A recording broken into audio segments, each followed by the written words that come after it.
Major H.P.S. Ahluwalia.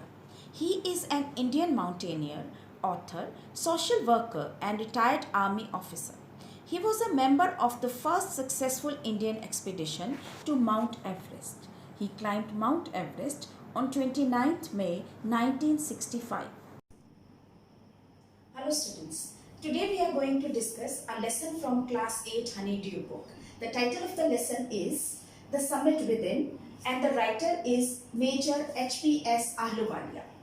Children, Major H.P.S. Ahluwalia was a member of first successful Indian expedition to Mount Everest in 1965. Major Ahluwalia has described his experience of climbing Mount Everest in this lesson. This is his story in his own words. He also describes how this experience of climbing the highest peak brought about a change in him. To make this lesson easy to understand, I have divided this lesson into 6 parts. In the first part, he describes his feeling when he was on the summit, when he was on the peak. Let's start.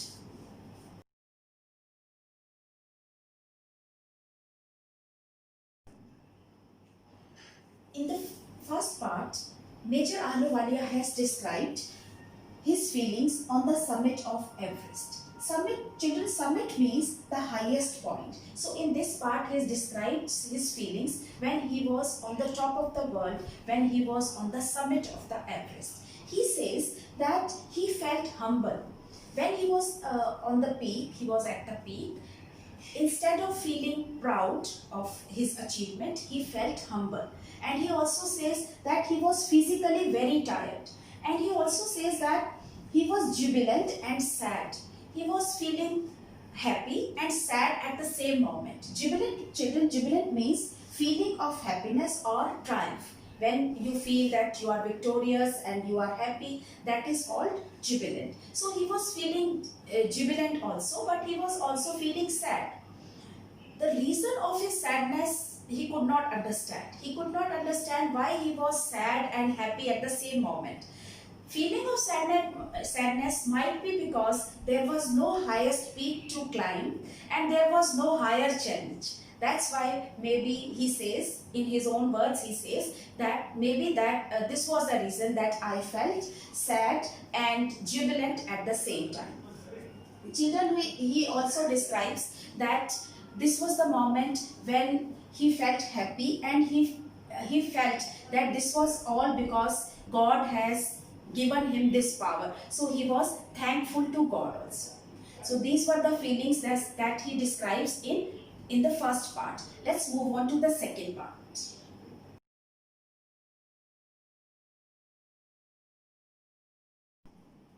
Students, in the second part, Ahluwalia talks about the summit of mind. Summit means the highest point, and in this part he has talked about the summit of mind. Summit of mind refers to the obstacles and difficulties that we face in our life. Sometimes, children, we have low confidence, lack of willpower, and there is a feeling that I cannot do this particular thing, I cannot do it. So this type of feeling, it is also a mountain in our mind. First, we need to climb this mountain which is in our own mind. Means we need to overcome this feeling that I cannot do it. First of all, we need to overcome that feeling, and it's not an easy job. Okay, so this is the meaning of summit of mind. Means first we need to control our mind and overcome the feeling that I cannot do it or I have no willpower to do it. We need to overcome it. That is the summit of mind. Okay. Next, he says that to climb a mountain, a person needs 3 qualities. To climb a mountain or to climb the mountain of mind, the mountain which is in ourselves, for that means to face the difficulties of life also, or to climb a mountain, we need 3 qualities. Major Ahluwalia says that we need endurance, persistence and willpower. Children, endurance means tolerance and patience. Persistence means to continue despite of difficulty, and willpower refers to your determination. So Major Ahluwalia wants to say that if we have these three qualities, that is endurance, persistence and willpower, then we can achieve anything. We can climb mountains, we can face difficulties of life, we can achieve whatever we want in our life. So endurance, persistence and willpower, these are the three qualities which will help us to achieve our goals in our life. Next he says these qualities help us overcome obstacles. Means the obstacles, difficulties of our life we will be able to overcome when we have these three qualities in ourselves. Then he says, men take delight in overcoming obstacles. I repeat the line.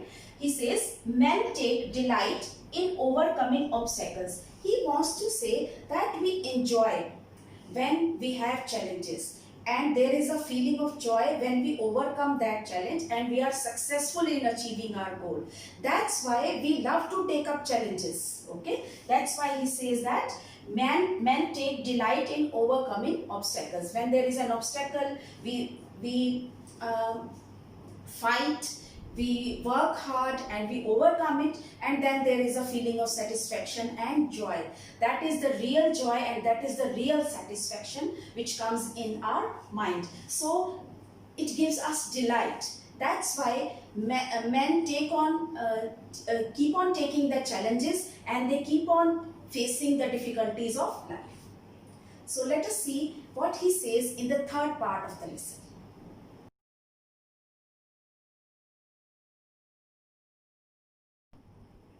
Students, in third part of the lesson, Major Ahluwalia discusses why he chose to climb Everest.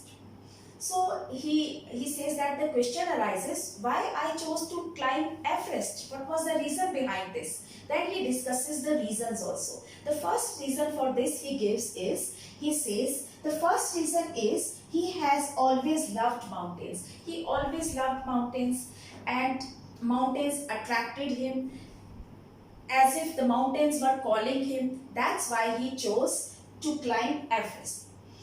Next reason he gives is, Everest is the highest and mightiest peak of them all. It is a great struggle against rock and ice. He wants to say that Everest was always a challenge for him because Everest is the mightiest and the highest peak. It was a challenge for him and it is the great struggle against rock and ice. It was a challenge because it was a struggle.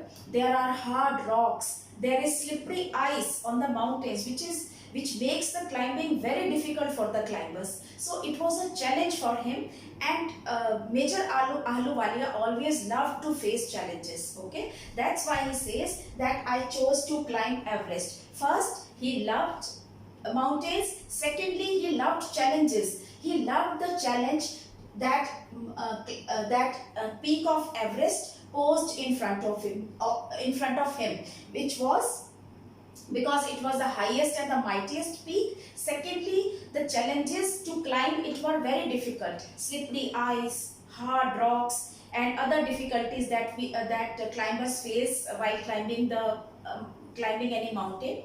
So he thinks that these were the challenges, that is why he chose to climb Everest. Then he says the difficulties of climbing mountains are huge, but this is what attracts him to it. He says the challenges which the mountain poses, that is the main attraction that attracts us to overcome it. Okay, so after climbing this summit, there is a joy of having done something which only few can do. This is the satisfaction. This is the sense of achievement which attracted Major Ahluwalia to choose to climb Everest.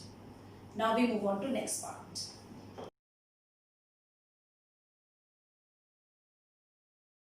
Children, in this lesson, Major Ahluwalia also talks about the lessons that he has learnt through the experience of climbing mountains.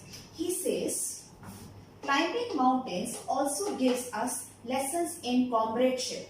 Children, comradeship means friendship or team spirit. So Ahluwalia says that climbing mountains requires team spirit. It requires the support and help of other climbers. Okay.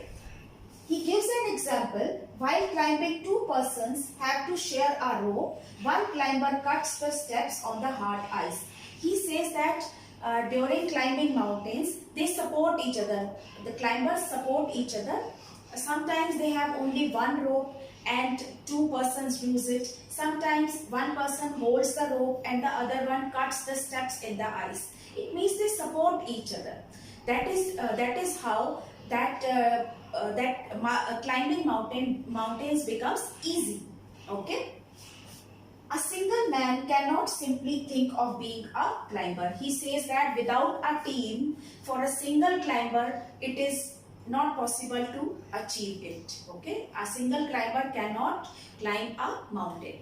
So in a way, he wants to give us a message that if we want to achieve something great in our life, we need a team, we need companions, and we need to support each other.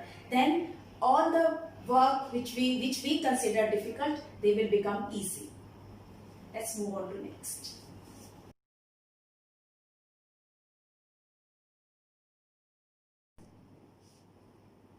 Major Ahluwalia says that after climbing a mountain, the climber bows down to God. A climber, when he conquers a peak, after that he is thankful to God and he bows down in thankfulness because he thanks God for giving him this power. Major Ahluwalia, as a symbol of his respect, he left a picture of Guru Nanak on Everest. It was not the symbol of conquest, it was not the symbol of victory, it was the symbol of respect when he left a picture of Guru Nanak on Everest. Rawat left a picture of goddess Durga. Fu Dorji left a relic of the Buddha. So these are his co-climbers. He says that everybody, to pay respect to God, they left these symbols on the peak of the mountain. He also mentions that Sir Edmund Hillary buried a cross in snow.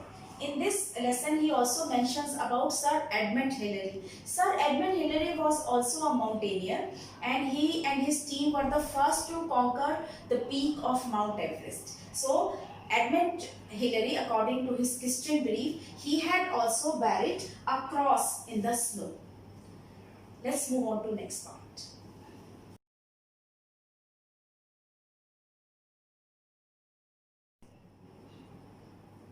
Major Ahluwalia talks about the summit within. He says, each man has his own mountain peak within him. So he says that each man has a mountain inside our mind. What is that mountain? That is the mountain of fears. That is the mountain of doubts. That is the mountain of negative thinking. That is the mountain of laziness. That is the mountain of fear of failure, fear of change, and also delaying our work. All these mountains are within ourselves and we need to overcome them. Okay.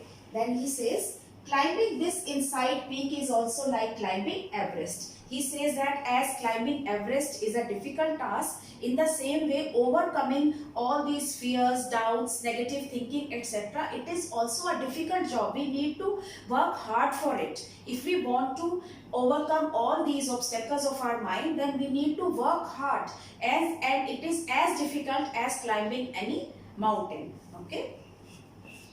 Both climbs change you. Climbing Mount Everest brought about a change in Major Ahluwalia. In the same way, he says that when you overcome your fears, doubts, etc., that also changes you as a person. Okay, so both are same. When you climb a mountain, you become a changed person, and when you climb the summit within, when you climb the mountain within, then you also a changed person. The internal summit is perhaps higher than Everest. So Major Ahluwalia says that perhaps the internal summit is the hardest. It is the most difficult thing to conquer. Okay, it is maybe in some ways it is easy to conquer Mount Everest or the other high mountains, but to conquer our mind, to control our mind, that is the hardest thing. So in a way, Major Ahluwalia gives us a message that once we overcome our fear, our doubts, our fear of failure, and we have the self-confidence, then we can be the achiever. I hope you have understood this lesson. Thank you.